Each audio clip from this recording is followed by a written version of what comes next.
Sim, né? Bom dia mais uma vez. Já continuando, né? A rede não está nos facilitar, mas Deus é possível e vamos conseguir. Já, prosseguindo, apóstolo, aquele ponto é muito importante, porque há muitas irmãs que estão a se desviar, né? Falo como pastor também, há muitas irmãs que querem, né? Não sei o que, é que se passa com essas irmãs, mas elas estão muito naquilo que é fraca mesmo. Seguir o pastores falsos, tem o pastor que dorme com eles. Olha, até fica muito triste, pastor. Né? O evangelho de Cristo no tempos atuais está muito violento, não é assim. Há demais que não se controlam mais. Quer dizer, o pastor tem a sua mulher, mas mesmo assim dorme com 5, 3 filhas da igreja. Qual é o conselho que o pastor tem a dar nessas irmãs, pastor? Que elas saiam dessa igreja, pastor? Por favor. Bem, conforme eu estava falando, naquela live que já terminamos há pouco, eu disse que as irmãs que não têm marido e que muitas vezes fracassaram em outras relações têm medo atualmente de procurarem homens que já não são cristãos.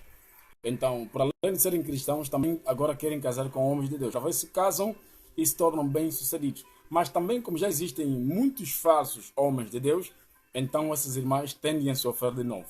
O conselho que eu dou para essas irmãs é o seguinte: primeiro é que é errado uma mulher estar à procura de marido, né? Desde que Deus lhe conceda. Segundo é que nem sempre os melhores maridos são os homens de Deus. Para você casar um homem de Deus, sempre deve combinar com ele. E outra coisa é o quê? É que, na verdade, toda mulher, para ser uma boa mulher, deve ser sábia. Terceiro ponto, deve ser sábia. Amém. A sabedoria vai te fazer entender se o homem que está a procurar é um homem certo ou errado. Amém. Porque, na verdade, uma mulher madura, uma mulher sábia, sabe ver que não, este homem, apesar de ser pastor, mas não será um bom marido para mim. Não é esse que eu preciso. Então, essa coisa de começar a correr atrás dos pastores para tentar se agarrar para ver se conquista um casamento aí, não é algo bom e não é bíblico. Deixa dizer que, bem, primeiro que se você procurar um pastor para casar, o pastor até pode te ver como uma tentadora. E se você se envolver com ele, biblicamente falando, você lhe deixa cair. Sim. Então você torna pecado de novo. Para além de você ter tanta decepção nas relações anteriores, você entra numa relação também por pecado, porque você vai se envolver com um homem de Deus que se calhar estava também se arrastando para ver se consiga andar na verdade, você vai de novo, lhe faz fracassar. Então não é muito bom assim. E também, deixa dizer que na regra, todo homem de Deus verdadeiro não deveria casar uma mulher qualquer. Uma mulher que veio de uma relação fracassada, que teve tantos atropelos na relação, não seria uma mulher certa para um homem de Deus. A Bíblia fala em Levítico que os homens de Deus, principalmente sacerdotes, querem casar mulheres virgens, de boa fama, mulheres de boa reputação, sábias e que sabem ser boa mulher. Como eu disse, mulher que dá mesmo para ser mulher de um servo de Deus. Então, por que é que muitos pastores também caem ao se envolver com essas mulheres? É porque também são fracos, né? Não têm visão. Porque todo homem de Deus sabe que não, eu preciso casar, mas não vou casar uma mulher qualquer. Essa está vindo de um relacionamento fracassado. Você olha para o caráter dele, essa aqui está precisando de um homem para lhe situar. Não está preparada para servir a Deus. Porque há mulheres que querem casar, não querem servir a Deus. Então, quando entram no relacionamento, e às vezes enquanto eles entram e te fazem pesar o ministério, fazem pesar a sua vida também. É assim, mulheres que já fracassaram nos casamentos precisam de uma consulta com um psicólogo para se recompor. Porque ela não está bem primeiro para entrar no relacionamento e ainda mais para servir a Deus. Vai te fazer fracassar, vai fazer pesar o seu ministério, vai te fazer cair também. Então, para as mulheres que já fracassaram, se recomponham primeiro, voltem a estudar se for possível, fazem formações, fazem negócio, recuperam o ânimo, orem a Deus. Não se desesperam, o casamento não é felicidade para a sua vida. Sim, vais casar pela idade, vais casar. Mas se já tens filho, sustenta os seus filhos, procura orar, Deus enviar um homem certo para você. Amém. Não perca a cabeça, ir atrás de pastores, porque senão vai ser mais uma vítima de desgraça, né? Na vida desse pastor, porque muitos pastores também brincam mulheres e também não querem casar, muitos deles. Atenção. Muito obrigado pelo contributo, apóstolo. Né? Eu estou no modo geral, porque estamos a falar do Evangelho de Cristo em tempos atuais. Nesse tempo de hoje, é muito necessário, apóstolo, que a gente fala de tudo mais um pouco. Né? Até se nós tivermos mais possibilidade, viremos com temas mais pertinentes para falar no povo, né, de Angola, nação toda, Brasil, em vamos falar. Sim, né, apóstolo? E também atendendo com a situação que nós estamos a viver no país acerca do cristianismo, né? Eu queria fazer uma pergunta ao apóstolo, né? E eu creio também que muito dos nossos também aí, do outro lado também, esperam essa pergunta. É bem sabido que muitos têm chamado, né? Muitos têm chamado e nossos mais velhos, os homens reverendos grandes, não dão aquela oportunidade nos jovens para poder também subsair naquilo que é do Evangelho. Não dão aquela oportunidade. Eles fecham o jovem, né? Fecham o jovem porque é verídico, pastor. É muito verídico. Antes de dar uma documentação da igreja, tem que ser filho dele, muita coisa assim. Mete tantas regras, tantas leis, apóstolo, que muitos de nós estamos a acabar por recuar, não por avançar. Não estão a meter a massa na geração vindoura, não estão a meter.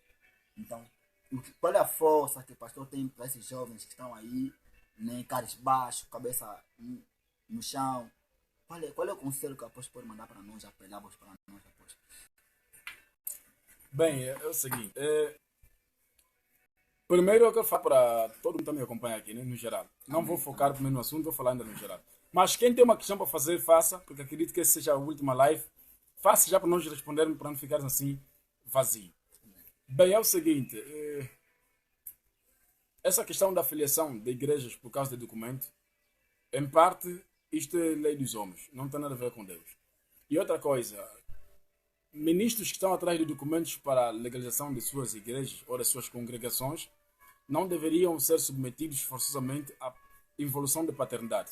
A paternidade não tem que ser um fator levantado nessa questão. Essa é só uma questão de documentação. E muitas vezes até surge também questão de pagar cota, alguns direitos que envolvem remuneração. Amém. Isso entendemos, é normal. São políticas dos homens. Mas questão de paternidade não devia se envolver, porque a paternidade é algo muito sério, porque muitos líderes que dão documentos são feiticeiros, não são verdadeiros. Então, quando entra nessa paternidade, compromete o ministério da pessoa que está a entrar nesta filiação. Então, aí não deviam colocar a questão de paternidade.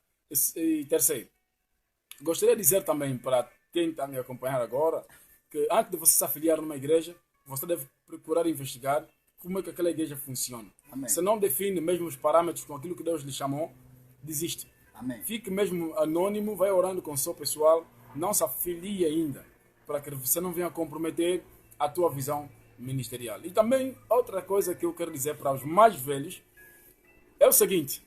Fala, apóstolo. Fala, por favor. Todo filho em casa do pai, quando cresce, chega um momento que vai querer casar e tem que ir. Ok? Muitos líderes sentem liberar crentes nas suas igrejas porque se calhar não formaram. Tem um jovem que se desenvolveu sozinho, foi buscando daí, cresceu e agora já está a tentar subsair e desmembrar. O pastor não quer liberar, está a lhe prender. Número 1, em Cristo nós somos livres, não estamos presos. Amém, apóstolo. Então, se alguém tem visão, quer ir, deixa ir. Amém. Existem dois tipos de servos. Há servos visionários e há servos que não têm visão, simplesmente podem se submeter na liderança de outros. Servos que se submetem na liderança de outros, esses podem ser manipulados ou podem humildemente servir para toda a vida debaixo da liderança de um líder qualquer. Mas servos visionários, chega um momento que vão sempre sair. Então você não vai conseguir lhes privar. Para evitar conflitos, libere. Amém. Até porque a liberação faz parte do desenvolvimento do teu ministério. Eu sou pai na fé, já liberei muitos filhos. Tem também suas obras. Isso é muito bom. Qual é o pai que não quer que seus filhos casem? Por que vai estar a privar filhos em casa? Você que vai casar, deixe seus obreiros ir. Você não precisa aglomerar de líderes na tua igreja, de obreiros, como se fosse que você quer se destacar como melhor. Não é preciso. Deixa eles ir. Faz bem. Amém. Né? Estamos naquilo que é nosso término. Muito obrigado, nosso apóstolo. Mas, por favor, fazem perguntas. Por favor, fazem perguntas. É muito necessário. O apóstolo está aqui para poder nos servir. Né? Fazem perguntas, porque as minhas perguntas que eu queria ouvir, o apóstolo foi bem esclarecido aqui. Né? Então, eu queria também que vocês fizessem pergunta. Sim, apóstolo, nós já ouvimos muito tema sobre no geral. Falou-se de muita coisa e eu queria, né, pedir ao apóstolo que faça um resumo e um apelo para aquelas pessoas, para o evangelho de agora. É muito importante, né? Para aquele que está se desviar também, que se conecta, que essa live seja uma live de libertação, de reflexão, né? Que tira depressões das pessoas. Já, atendendo a tudo que nós já falamos, apóstolo, façam-nos um resumo para a gente saber o que fazemos, apóstolo. É muito importante. Bem, estamos a falar do Evangelho de Cristo nos tempos atuais. Como no princípio, os tempos mudam, mas nós temos que manter-se na palavra. A palavra não muda.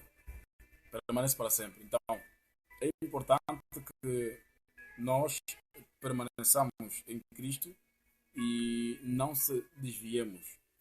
E deixa eu dizer que deixa os outros que estão tentando se evoluir, tentando dinamizar as coisas, virem com movimentos estranhos. Você não segue disso. Paulo se preocupou com ventos estranhos de doutrinas e nós também temos que estar preparados com isso. Porque muita gente está se desviar por causa desse fator. Então, permaneça na palavra, permaneça em Cristo, não se desviem.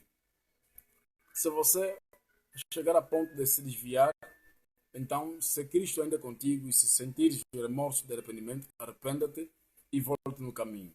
Olha, a vida é uma só. Muitos já morreram. Se formos a entrevistar pessoas que morreram, vamos ver que nem todo mundo que morreu estava preparado para morrer. Alguns morreram mesmo sem saber e estão paiados em outras linguagens. Não podem voltar mais. Então, você que ainda não morreu, procure fazer as coisas certas para não morreres fora da salvação.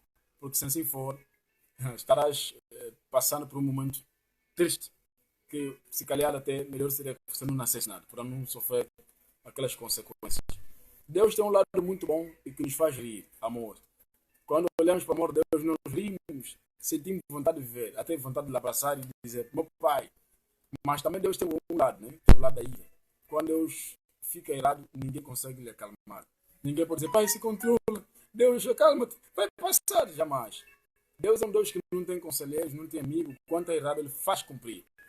Abraão tentou acalmar Deus na sua ira. Deus não destruiu a cidade de Sodoma e Gomorra. Lá tem meu sobrinho, tem muitos justos lá. Se tiver 50, se tiver 10, Deus foi ouvir. Depois, no final de tudo, não sabemos o que aconteceu. Deus destruiu. Deus, quando destruiu o mundo com o dilúvio, nós vemos, mas por que Deus ficou tão irado assim? Águas que eram do céu, da terra. Você consegue ver que Deus, quando é irado, é como se fosse uma pessoa que perdeu o controle. Mas não perdeu. Ele, quando está irado, ele faz cumprir o que ele vem na mente. Salmos 115, 3, o verso está a dizer assim, nosso Deus é um Deus que está no céu e ele faz tudo o que ele quiser, tudo o que lhe apraz. É por isso que ele é Deus. Ele não tem pai, ele não tem amigos, Deus não tem conselheiros. Ele é sozinho, aliás, sempre viveu sozinho. Nesse momento ele está aqui em espírito, mas nós não conseguimos ver. Ele, quando quer fazer uma coisa, faz de ponto final. Deus abriu a terra, engoliu Datão, Abirão e Corá. Deus é terrível. Fuja da ira de Deus. Okay? Ande nos parâmetros da palavra do Senhor. Cuidado de ser uma vítima diante da presença de Deus, ou da ira de Deus. Senão, estarás mal. Então, queridos, por hoje é tudo. Acredito que numa outra ocasião vamos voltar. Hoje tivemos muitos imprevistos, muitas oscilações, mas acredito que em outras ocasiões será melhor. Que Deus abençoe você. Estamos juntos. Muito obrigado, né? Um forte abraço à minha família das redes sociais, um coração bem grande. Que Deus abençoe. Né? Agradecemos ao apóstolo Manuel Israel também, que já nos atendeu com várias questões, já respondeu também. E muito obrigado. Aqui já entrou, um forte abraço, estamos a sair já. Mas se tiver tempo, faça uma pergunta para o apóstolo responder. Né? Faça uma questão, por favor. Faça uma questão para o apóstolo responder, se não tem. Então, muito obrigado por nos assistirem aí do outro lado. E que Deus abençoe. Que Deus abençoe.